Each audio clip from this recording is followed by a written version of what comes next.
ಈಗ ಬಿಡದಿ ಟೌನ್ಶಿಪ್ ವಿಚಾರಕ್ಕೆ ಬರೋದಾದ್ರೆ ಏನಿದು ಬಿಡದಿ ಟೌನ್ಶಿಪ್ ನಿಮ್ ಪ್ರಕಾರ?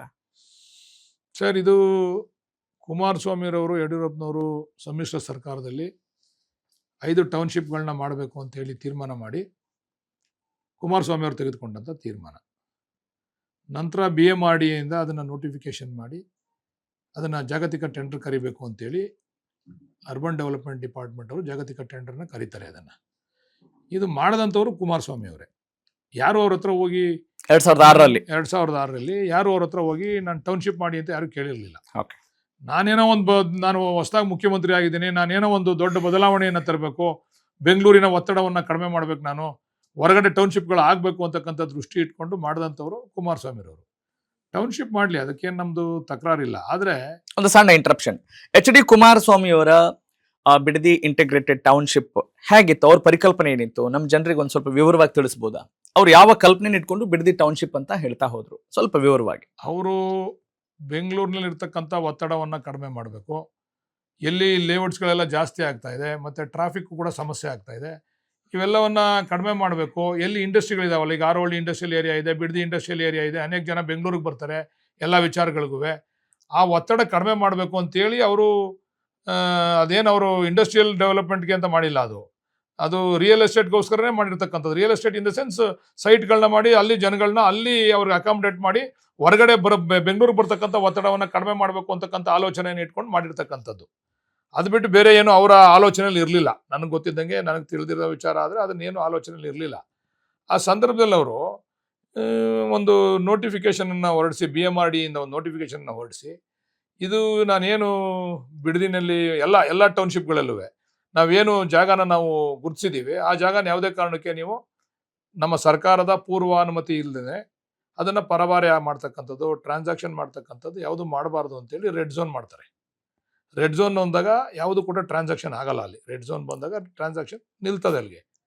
ಅದಾದ ನಂತರ ಅವರು ಯಡಿಯೂರಪ್ಪನವ್ರಿಗೆ ಅಧಿಕಾರ ಹಸ್ತಾಂತರ ಮಾಡಲ್ಲ, ಅವರು ಪದಚ್ಯುತಿ ಆಗ್ತದೆ. ಕುಮಾರಸ್ವಾಮಿ ಅವರು ರಾಜೀನಾಮೆ ಕೊಡ್ತಾರೆ, ಆಮೇಲೆ ಮತ್ತೆ ಚುನಾವಣೆ ಆಗ್ತದೆ. ಕರೆಕ್ಟ್. ಚುನಾವಣೆ ಆಗ್ತಕ್ಕಂಥ ಸಂದರ್ಭದಲ್ಲಿ ಗವರ್ನರ್ ಪೀರಿಯಡ್ ಇರ್ತದೆ. ಅಷ್ಟರಲ್ಲಿ ಜಾಗತಿಕ ಟೆಂಡರ್ ಮುಗಿದಿರ್ತದೆ. ಅಧಿಕಾರಿಗಳು ಅದನ್ನು ಕುಮಾರಸ್ವಾಮಿ ಅವ್ರ ಕಾಲದಲ್ಲೇ ಏನು ಟೆಂಡರ್ನ ಕರೆದ್ರು, ಅದನ್ನು DLFನವರು 400 ಕೋಟಿನ ಸರ್ಕಾರಕ್ಕೆ ಫಿಕ್ಸೆಡ್ ಮಾಡಿ ನಾವು ಮಾಡ್ತೀವಿ ಇದನ್ನು ಅಂತೇಳಿ PPP ಮಾಡಲಲ್ಲಿ ಮಾಡ್ಲಿಕ್ಕೆ ಹೊರಡ್ತಾರೆ. ಪ್ರೈವೇಟ್ ಪಬ್ಲಿಕ್ ಪಾರ್ಟ್ನರ್ಶಿಪ್ನಲ್ಲಿ ಮಾಡಲಿಕ್ಕೆ ಹೊರಡ್ತಾರೆ. ಅವರು 400 ಕೋಟಿನ ಡೆಪಾಸಿಟ್ ಮಾಡ್ತಾರೆ. ಆ ಡೆಪಾಸಿಟ್ ಟೆಂಡರ್ ಫೈನಲ್ ಆಗ್ತಕ್ಕಂಥದ್ದು ಗವರ್ನರ್ ಪೀರಿಯಡಲ್ಲಿ ಅಧಿಕಾರಿಗಳೇ ಮಾಡ್ತಾರೆ ಅದನ್ನು. ಆದರೆ ಟೆಂಡರ್ನ ಕರೆದಿರ್ತಕ್ಕಂಥದ್ದು ಕುಮಾರಸ್ವಾಮಿ ಅವ್ರ ಪೀರಿಯಡಲ್ಲಿ ಅವ್ರು ಮುಖ್ಯಮಂತ್ರಿ ಆಗಿದ್ದಾಗ ಅದು ಫೈನಲ್ ಆಗ್ತದೆ. ಫೈನಲ್ ಆದಾಗ ನಂತರ ಸರ್ಕಾರ ಹೋಗ್ತದೆ, ಯಡಿಯೂರಪ್ಪನವ್ರು ಮುಖ್ಯಮಂತ್ರಿ ಆಗ್ತಾರೆ, ಹೊಸ ಸರ್ಕಾರ ಬರ್ತದೆ, ಯಡಿಯೂರಪ್ಪನವ್ರು ಮುಖ್ಯಮಂತ್ರಿ ಆಗ್ತಾರೆ. ಆವಾಗ ಅವ್ನು DLF ಅವನು ನಾನು ಮಾಡಲಿಕ್ಕೆ ಸಾಧ್ಯ ಇಲ್ಲ ಅಂತೇಳಿ ವಿತ್ಡ್ರಾ ಮಾಡ್ಕೊತಾನೆ DLF ಅವನು.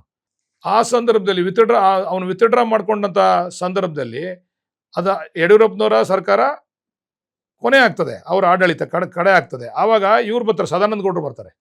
ಸದಾನಂದ ಗೌಡರು ಬಂದಾಗ ಏನು ತೀರ್ಮಾನ ಮಾಡ್ತಾರೆ ಅಂತಂದರೆ, ಸದಾನಂದ ಗೌಡರು ಈ ಯಾವುದೂ ನಾವು ಡೆವಲಪ್ ಮಾಡೋದು ಬೇಡ, ಎಲ್ಲ ಟೌನ್ಶಿಪ್ಗಳನ್ನ ಬಿಡದಿ ಒಂದು ಮಾತ್ರ ನಾವು ಡೆವಲಪ್ ಮಾಡೋಣ, ಬಾಕಿದನ್ನೆಲ್ಲ ಡ್ರಾಪ್ ಮಾಡೋಣ ಅಂತೇಳಿ ಎಲ್ಲನೂ ಕೂಡ ಡ್ರಾಪ್ ಮಾಡ್ತಾರೆ. ಬಾಕಿ ಟೌನ್ಶಿಪ್ಗಳಲ್ಲಿರ್ತಕ್ಕಂಥ ರೆಡ್ ಝೋನನ್ನು ಡ್ರಾಪ್ ಮಾಡಿ ಬಿಡದಿ ಒಂದು ಉಳಿಸ್ಕೋತಾರೆ ಸದಾನಂದ ಗೌಡರು.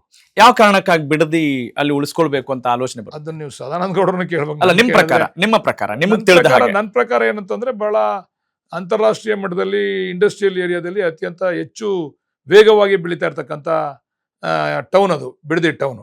ಇಂಡಸ್ಟ್ರೀಸ್ ಜಾಸ್ತಿ ಇದಾವೆ ಅಕ್ಕಪಕ್ಕ. ಇಂಡಸ್ಟ್ರೀಸ್ ಟೊಯೋಟಾ ಅಂತದ್ದು, ಬಾಷ್ ಅಂತದ್ದು, ದೊಡ್ಡ ದೊಡ್ಡ ಕಂಪನಿಗಳಿರ್ತಕ್ಕಂಥ ಟೌನ್ಶಿಪ್ ಮಾಡಬೇಕು ಅಂತಕ್ಕಂಥ ಉದ್ದೇಶ ಇಟ್ಕೊಂಡು ಮಾಡಿರ್ಬೋದು ಅಂತ. ನಂದಗುಡಿನೂ ಇತ್ತು, ಹೌದು. ಹೊಸಕೋಟೆನಲ್ಲೂ ಅದನ್ನ ನೋಟಿಫಿಕೇಶನ್ ಮಾಡಿದ್ರು, ಅದನ್ನ ಡ್ರಾಪ್ ಮಾಡ್ತಾರೆ. ಆದರೆ ಬಿಡದಿ ಮಾತ್ರ ಅವತ್ತು ಉಳಿಸ್ಕೊಳ್ತಕ್ಕಂಥ ಕೆಲಸ ನಡೀತದೆ. ತದನಂತರ ಅವ್ರ ಸರ್ಕಾರನೂ ಹೋಗ್ತದೆ, ಅವರು ಕೂಡ ಅದನ್ನು ಅನುಷ್ಠಾನ ಮಾಡಲಿಕ್ಕೆ ಆಗಲಿಲ್ಲ. ಪುನಃ ಯಡಿಯೂರಪ್ಪನವರೇ ಕಾಂಗ್ರೆಸ್ ಸರ್ಕಾರ ಬರ್ತದೆ 2013ರಿಂದ 2020ವರೆಗೂ ಕೂಡ ಕಾಂಗ್ರೆಸ್ ಸರ್ಕಾರ, 2018ವರೆಗೆ.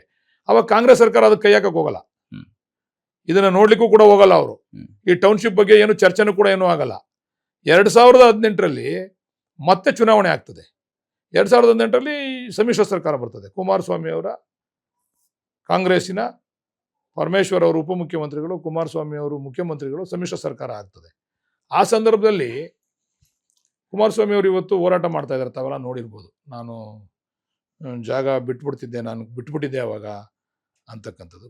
ಇದು ಶುರು ಮಾಡಿದವರೇ ಕುಮಾರಸ್ವಾಮಿ ಅವರು ಅಲ್ಲ. ಇದನ್ನು ರೆಡ್ ಝೋನ್ ಮಾಡದೆ ಹೋಗಿದ್ರೆ ಬಹುಶಃ ಅದ್ರದ್ದು ಬೇರೆ ದಿಕ್ಕಿನಲ್ಲೇ ತೆಗೆದುಕೊಂಡು ಹೋಗ್ತಿತ್ತದು. ರೆಡ್ ಝೋನ್ ಮಾಡಿದವರು ಕುಮಾರಸ್ವಾಮಿ ಅವರೇ, ಇದೇನು ಟ್ರಾನ್ಸಾಕ್ಷನ್ ಆಗಬಾರ್ದು ಅಂತೇಳಿ. ಹಲವಾರು ಬದಲಾವಣೆಗಳ ನಂತರ ಸದಾನಂದ ಗೌಡರು, ಯಡಿಯೂರಪ್ಪನವರು ಅವರೆಲ್ಲ ಏನು ಮಾಡಲಿಲ್ಲ. ನಮ್ಮ ಸರ್ಕಾರ, ಕಾಂಗ್ರೆಸ್ ಸರ್ಕಾರ ಬಂತು 13ರಿಂದ, ಅದು ಏನೂ ಆಗಲ್ಲ. ಇವರು 2ನೇ ಸರಿ ಮುಖ್ಯಮಂತ್ರಿ ಆಯ್ತಾರೆ. ಒಂದ್ಸರಿ ಆ ರೋಡಲ್ಲಿ ಹೋಗ್ತಾ ಇರ್ತಾರೆ. ಆರೋಹಳ್ಳಿಗೆ ನಮ್ಮ ಬೈರಮಂಗಲದಿಂದ ಅಲ್ಲ, ನಮ್ಮ ಬಿಡದಿಯಿಂದ ಆರೋಹಳ್ಳಿಗೆ ಹೋಗ್ತಾ ಇರ್ತಾರೆ. ಇವತ್ತು ಯಾರು ಅಲ್ಲಿ ಸ್ಟ್ರೈಕ್ ಮಾಡ್ತಾ ಇದಾರಲ್ಲ, ರೈತ ಮಹಿಳೆಯರು, ಪಾಪ ಹೆಣ್ಮಕ್ಳು ಅಲ್ಲಿ ಏನು ಬೈರಮಂಗಲದಲ್ಲಿ, ಆ ಹೆಣ್ಮಕ್ಳೇ ಇವ್ರನ್ನ ಅಡ್ಡ ಹಾಕ್ತಾರೆ. ಅಡ್ಡ ಹಾಕಿ ಮುಖ್ಯಮಂತ್ರಿನ, ಅವ್ರಿಗೆ ಪ್ರೀತಿ ಜಾಸ್ತಿ. ನಾನು ಸೋತಿರ್ತೀನಿ ಅವಾಗ, ನಾನು ಕಾಂಗ್ರೆಸ್ ಸೇರಿದ್ದೆ, ನಾನು ಸೋತಿದ್ದೆ, ಬೇರೆಯವ್ರು ಶಾಸಕರಾಗಿದ್ರು, ಅವ್ರ ಜೊತೆ ಹೋಗಿ ಶಾಸಕರಾಗಿದ್ರು ಜನತಾ 18ರಲ್ಲಿ. ಅವಾಗ ಅವ್ರನ್ನ ಅಲ್ಲಿ ನಿಲ್ಲಿಸಿ, ಬೈರಮಂಗಲ ಸರ್ಕಲಲ್ಲಿ ನಿಲ್ಲಿಸಿ, ನೀವು ದಯಮಾಡಿ ಟೌನ್ಶಿಪ್ ಬಗ್ಗೆ ನಾವು ತೀರ್ಮಾನ ಮಾಡ್ಬೇಕು, ಇದನ್ನು ಬಿಟ್ಬಿಡಿ ಅಂತ ಹೆಣ್ಮಕ್ಳೆಲ್ಲ ಕೇಳ್ತಾರೆ. ಅವಾಗ ಕುಮಾರಸ್ವಾಮಿ ಅವರೊಂದು ಮಾತು ಹೇಳ್ತಾರೆ, ಏನು ಇದು ನನ್ನ ಕನಸಿನ ಕೂಸು, ಇದು ನಾನು ಯಾವುದೇ ಕಾರಣಕ್ಕೆ ಬಿಡ್ಲಿಕ್ಕೆ ತಯಾರಿಲ್ಲ, ನಾನು ಬೇರೆ ರೀತಿಯಲ್ಲಿ ನಿಮಗೆಲ್ಲ ಅನುಕೂಲ ಮಾಡಿಕೊಡ್ತೀನಿ ಅಂತ ಹೇಳಿ ಅಲ್ಲಿಂದ ಹೊರಡ್ತಾರೆ.